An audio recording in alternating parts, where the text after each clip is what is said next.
Hello, this is Sierra 21 Oscar India. Now I show an antenna. This antenna's name is cross polarization VHF band antenna.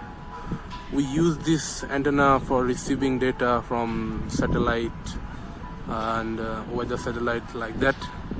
Today we show how we collect data from NOAA weather satellite by using this antenna. Also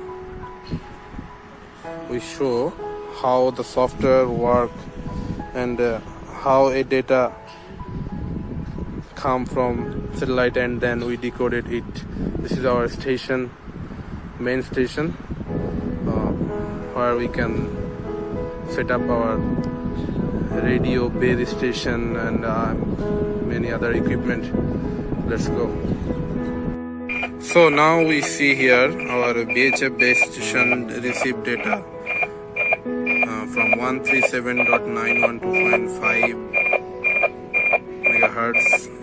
This is the NOAA 18 satellite frequency, downlink frequency, and this is the software which is decoded the data from satellite.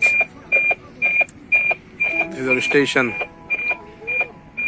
And now we hear a sound, beep beep beep. This sound actually the signal come from satellite.